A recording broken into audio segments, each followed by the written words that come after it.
My life seemed perfect. A girlfriend I loved, plans for a wedding, and a future together. But then she vanished, saying she was going on a trip with her friends. A year of silence later, she showed up at my doorstep with a baby in her arms. The truth about her disappearance blew me away. My name's Jason Clark. I'm 32 years old. I was born in Portland, Oregon, in a family where everything was built on hard work. My dad fixed cars. My mom was a nurse at a local school. They taught me life isn't a fairy tale. It's about grinding. I followed their lead. After college, where I studied business, I got a job as a sales manager for a company that supplies building materials. It's not the kind of job you read about in books, but it gave me stability, something I've always valued. My little house in the Portland suburbs, with its neatly trimmed lawn and an old pickup in the driveway, was my sanctuary.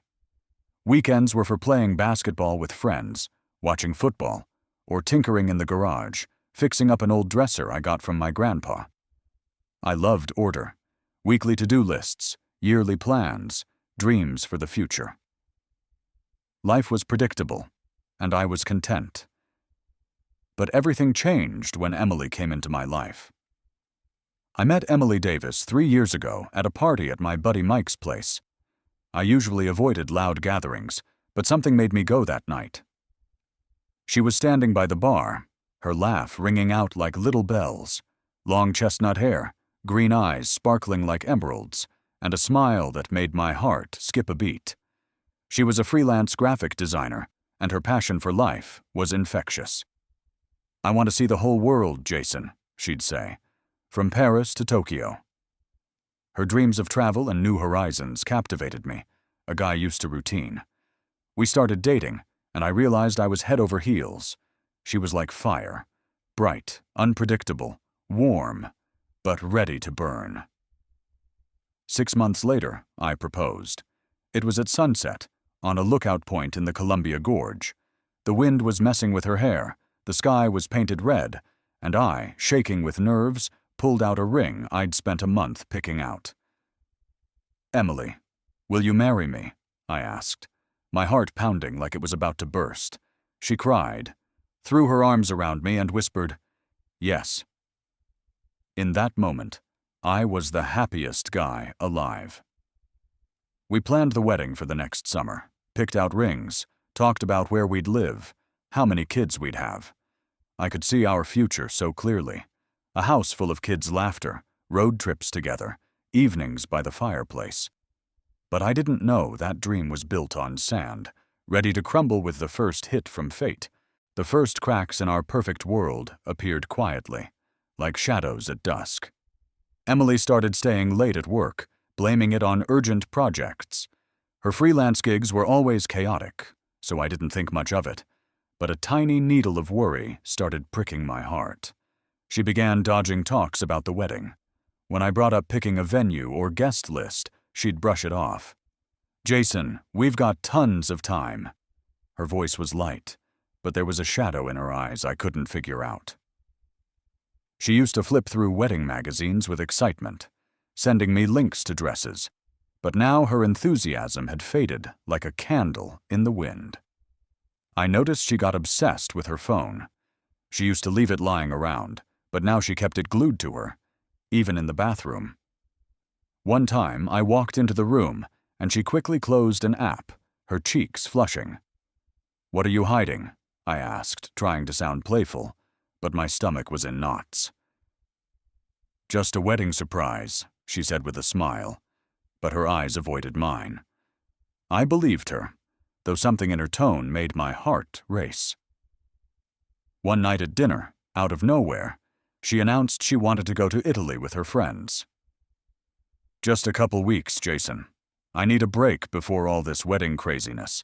Sarah and Kate have been begging me to go, and I thought, why not?" Her words sounded convincing, but a bad feeling stirred in my chest. She'd never mentioned this trip before, and her gaze was too tense when she spoke. But I trusted her. We'd always been open with each other, and I didn't want to be the controlling fiancé. I helped her pack, got her a new travel organizer to make things easier. The day she left, I drove her to the Portland airport. She hugged me, her hair smelling like vanilla, and whispered, "Thanks for being so understanding."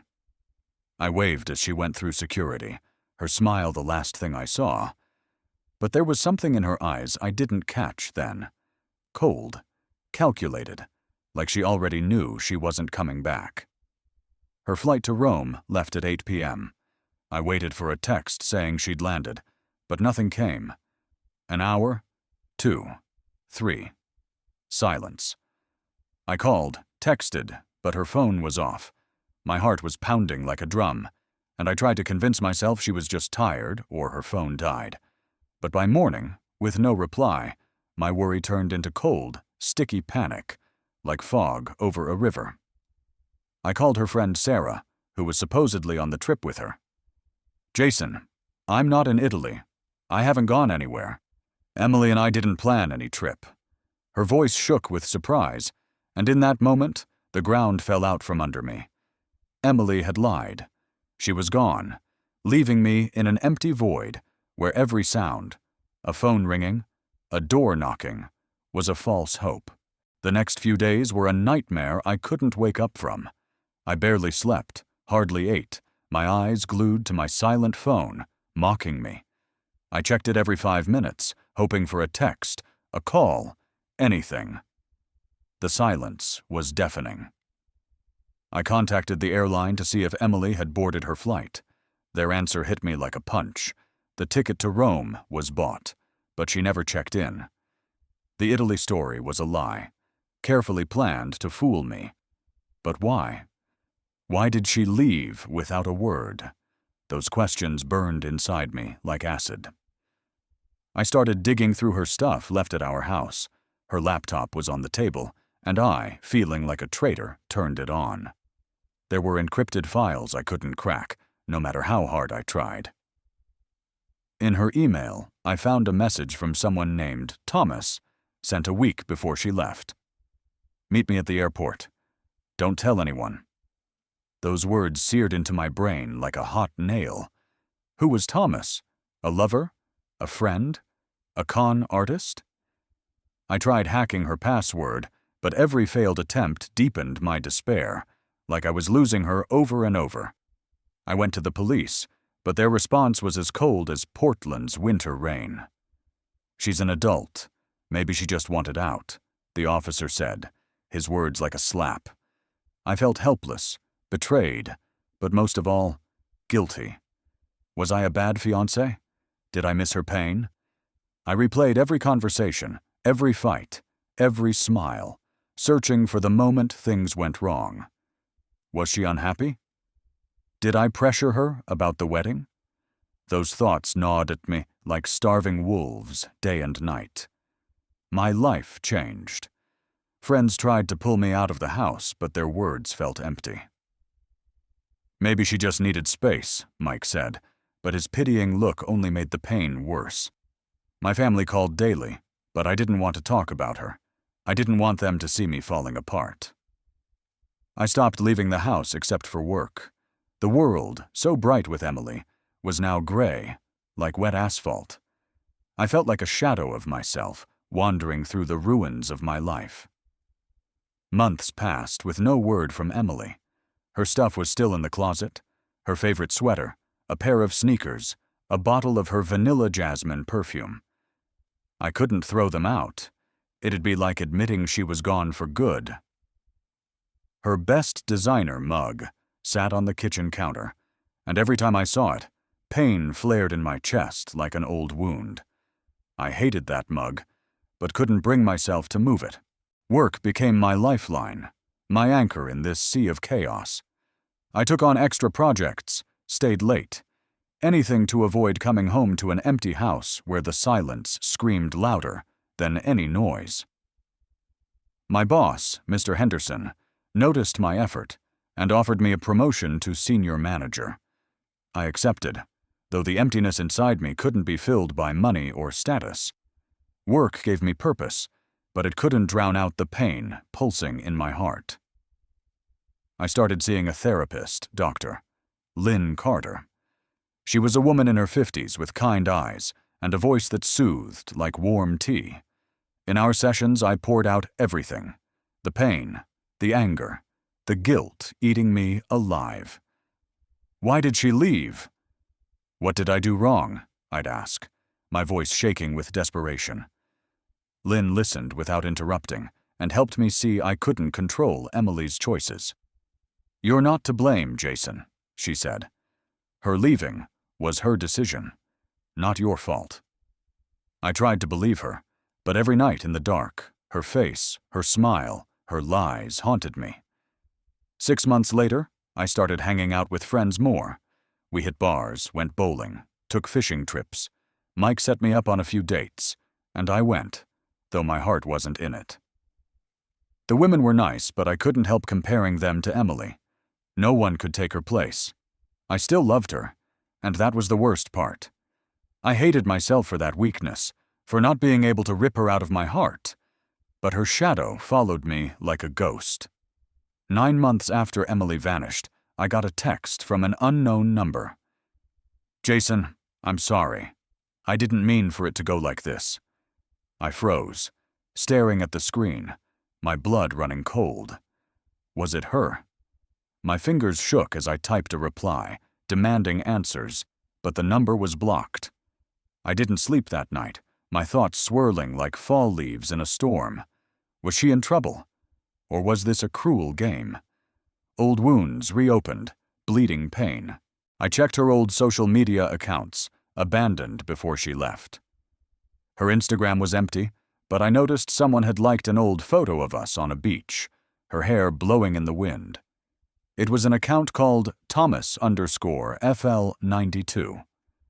I clicked on it, private, but the bio said Miami, Florida. My heart pounded like a hammer. Thomas. The same Thomas from the email. I screenshotted it, my anger and fear wrestling inside me. I started recalling details I'd ignored. A couple weeks before she left, Emily got a package and quickly hid it, saying it was for work. I didn't think much of it then, but now I remembered her hands trembling as she tucked it away. There was also a time she mentioned Miami, talking about her dreams. It's so warm there, Jason, and the ocean's amazing, she'd said, her eyes glowing. But now I realized it wasn't just a dreamy look. It was a plan. I drove to her parents' place in Seattle, hoping for answers. Mrs. Davis greeted me with a tired smile, but her hands nervously twisted a napkin when I asked about Thomas. We don't know any Thomas, Jason, she said, her voice shaky, her eyes avoiding mine. Her husband, Mr. Davis, was even more closed off. He just shrugged and said, She's always been headstrong. I left feeling they were hiding something, and that feeling ate at me like a hungry beast. I was on the edge of despair, but couldn't stop. I needed the truth, even if it tore my heart apart. My obsession with the truth grew daily. I couldn't sleep, couldn't eat, my mind consumed with Emily and her lies. I started searching for Thomas, chasing every lead. I even made a fake Instagram account to follow Thomas_FL92. One day he posted a story, a sunset over the ocean with the caption, New Life. My blood rushed to my temples. It was Miami. I was sure he was connected to Emily. But how? And why was she still hiding the truth? I started noticing weird coincidences. One day, checking my mail, I found a travel agency flyer addressed to Emily, offering Miami tours, sent a month before she disappeared. Why didn't she tell me? Then I found a receipt from a Miami cafe in her old bag, dated the day she left for Italy. My heart clenched like it was squeezed in a fist. She was never in Italy. She was in Miami, with him. I hired a private investigator, Ray Torres, recommended by Mike. Ray was a former cop with a tough stare and a reputation for digging up the truth. I gave him everything: Thomas's email, the Instagram screenshot, the receipt, the dates of her disappearance. It'll take time, Jason, he said, but I'll find her. His words gave me hope, but also fear. What if the truth was worse than I could handle? While Ray worked, I tried to move on. I went to work, hung out with friends. but everything was like a fog. Every call, every notification made my heart stop, expecting news. I felt like I was standing on the edge of a cliff, fighting not to fall. Emily hadn't just stolen my future, she'd taken my peace, and I didn't know if I'd ever get it back. A year passed. I'd almost accepted that Emily was gone for good. I moved to a new apartment in downtown Portland to escape the ghosts of the past. My life was starting to come together. I got a promotion, started dating Lindsay, an elementary school teacher with a kind smile and a soft voice. She was the opposite of Emily, calm, reliable, no drama. With her, I felt like I could breathe again, free from the weight of the past. Then, one Saturday evening, the doorbell rang. I opened it, and the world stopped. Emily stood there. Her face was pale, dark circles under her eyes, hair in a messy bun. In her arms was a baby, wrapped in a blue blanket. My heart plummeted, and my mind spun with questions. Whose baby was this? Why was she here? How dare she show up after everything? She looked at me, her eyes full of tears but with a strange determination. "Jason, we need to talk," she said, her voice trembling like she was afraid I'd slam the door. I wanted to.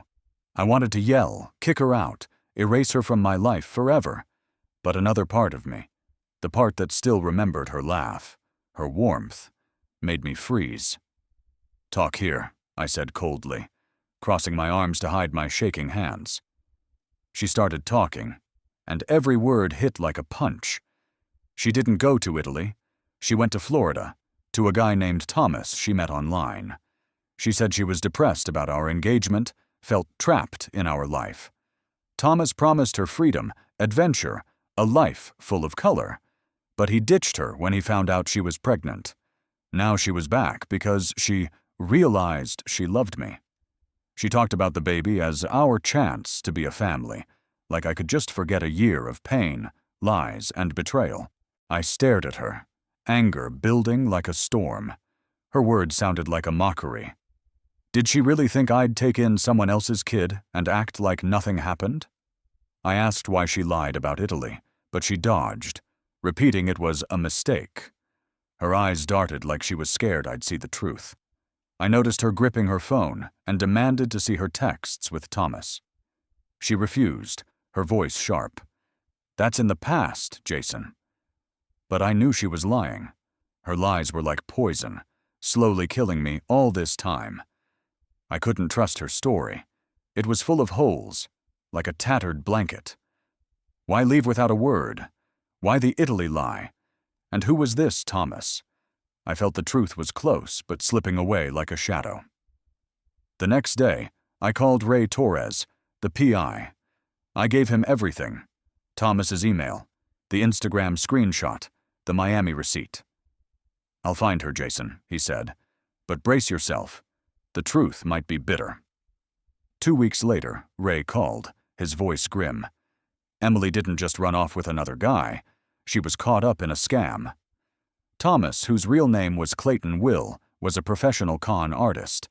He lured women in, posing as a successful entrepreneur. He promised Emily a joint business, travel, a lavish life. She gave him $25,000, her entire savings, thinking they were investing in a startup. When she got pregnant, he bailed, leaving her in a cheap Miami motel with empty pockets and a broken heart. But that wasn't all. Ray showed me texts he'd uncovered through his contacts. Emily knew about Thomas's scams before she left. She found his messages to other women but stayed, hoping he'd change for her. She wrote to him, "I left Jason. Can we be together now?" Those words cut like a knife. She chose him, knowing who he was. She chose lies over me. And now, with her world in ruins, she came back to me as a fallback. The most shocking part? Emily was still texting Thomas after showing up at my door. She begged him to come back, even after standing in front of me. "You promised me a new life," she wrote. I felt anger and pain merge into molten lava. She didn't just betray me. She used me to manipulate him. I wasn't a person to her. I was a pawn in her game. I started suspecting her return wasn't just about fixing mistakes. She mentioned money troubles, her eyes scanning my apartment like she was sizing it up.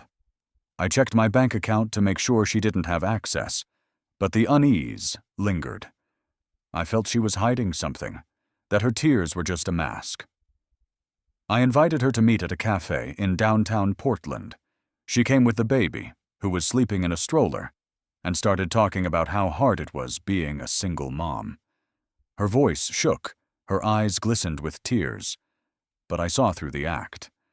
I asked point blank, "Did you come back because you love me, or because you've got nowhere else to go?" She went quiet, her fingers nervously picking at a napkin. "I love you, Jason," she said, but her voice was hollow, like an echo in an empty room. I laid it all out, what Ray had found, her texts with Thomas, how she knew about his scams, how she kept contacting him after coming back. Her face went pale, she stammered. "You've got it all wrong," she cried, but her eyes screamed fear. She tried playing on my emotions, talking about the baby deserving a father. She mentioned her parents couldn't help financially, that she needed support. It was a hint, and I got it. She wanted me to take responsibility for her kid, her mistakes. I felt anger boiling, but kept it in check.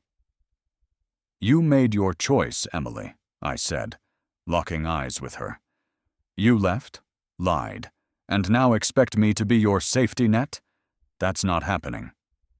She cried, but her tears didn't move me. I saw her true face, a person who'd use others for her own gain. I stood, tossed cash for the coffee on the table, and walked out, my heart breaking, but also freeing itself. Emily didn't give up. She started calling my friends, my parents, even my boss, spinning tales about being a victim of circumstance. Her mom sent me a letter, begging me to give her a chance for the kid's sake. "Emily's changed, Jason," she wrote. "She just got lost." Her friends messaged me on social media, accusing me of being heartless. One, Dan, said, "You're selfish, Jason. That kid's innocent, and you're turning your back." I was floored by their nerve. Did they really think I was obligated to fix her mess? But the most shocking thing was an email from Thomas. He wrote, "Emily still loves you, man. Be a man. Take her back. I can't deal with this." I couldn't believe his audacity. He ruined her life, and now wanted me to clean up his mess. I replied with one line, "You did this to her. You deal with it." But his email made me think. Why was he writing me? Were they still in touch? I started suspecting Emily was using me to make him jealous. I checked her Instagram through my fake account and saw a new story. A photo of the baby with the caption, "Everything will be okay." It felt like a message, and I knew it wasn't for me. I called Ray and asked him to check if she was still talking to Thomas. He confirmed. Emily was texting him, begging him to come back, even after our cafe meeting. "If you don't come back, I'll stay with him," she wrote.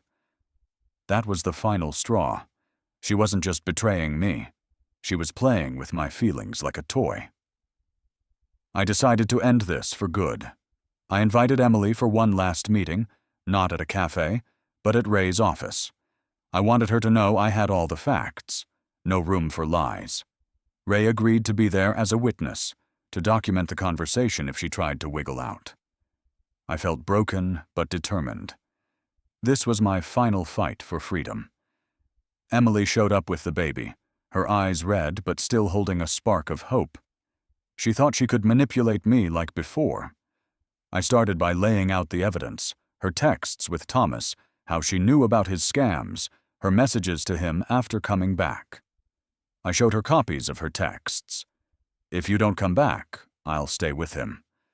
Her face turned ashen, her fists clenched, but she couldn't say a word. "You thought you could use me as a backup plan?" I asked, my voice shaking with anger. "You left, betrayed me, and now expect me to take you and someone else's kid because you've got nowhere else to go."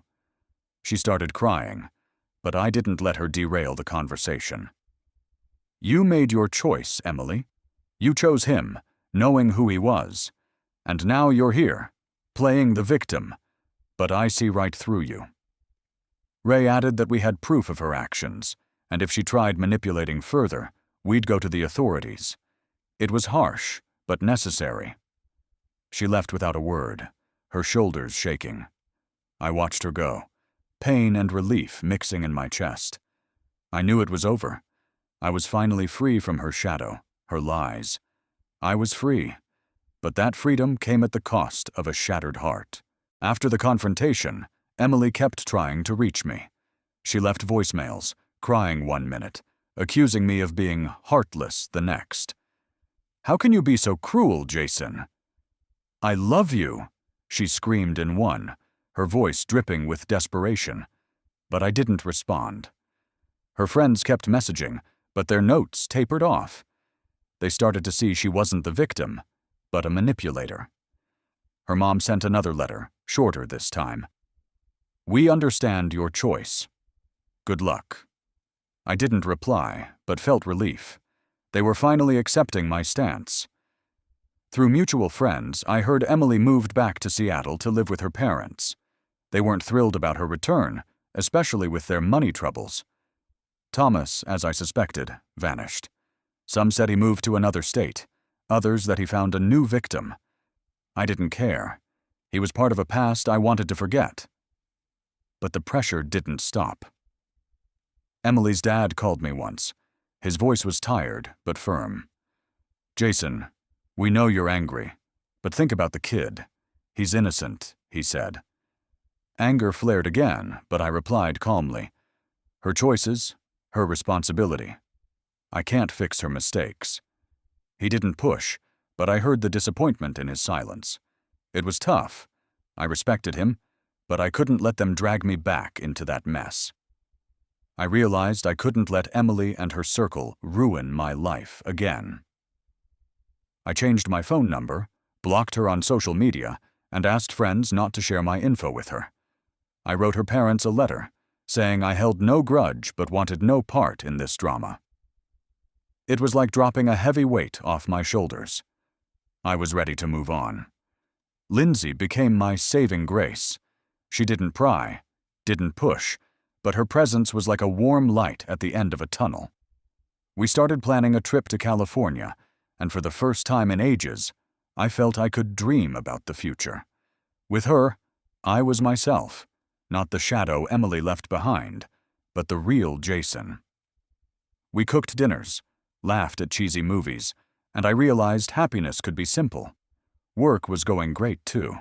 I landed a big project, earning a bonus and respect from colleagues. I started running along the Willamette River in the mornings, signed up for cooking classes to surprise Lindsay with new dishes. Life was getting brighter, and I realized I'd survived the storm. I was stronger than I thought. Another 6 months passed. I heard Emily was living in Seattle, working a low-paying job, trying to get her life together. Thomas was gone. No one knew where. Her friends stopped messaging me. Her family stopped reaching out. I didn't hate her, just pitied her. She made her choices, and now she had to live with them. I felt free, like I could finally breathe deeply for the first time in years.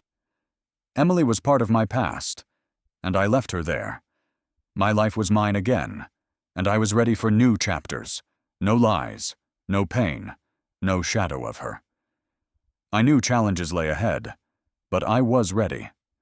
I'd survived betrayal, lies, and manipulation, and I came out standing. Standing on my new apartment's balcony, I watched the sunset over Portland. Coffee mug in hand, my heart felt calm, warm, and quiet like a summer evening. Lindsay was inside, reading a book, her laughter floating out to me like music. I'd survived a storm that nearly broke me, but I came out stronger. Emily was just a chapter in my story, and I'd closed that book. My life was mine now, and I cherished every moment, from morning runs to evenings with Lindsay, from new work projects to dreams of a trip to Europe. I was free, and damn, that felt good. That So what would you do in my shoes? Share your thoughts in the comments.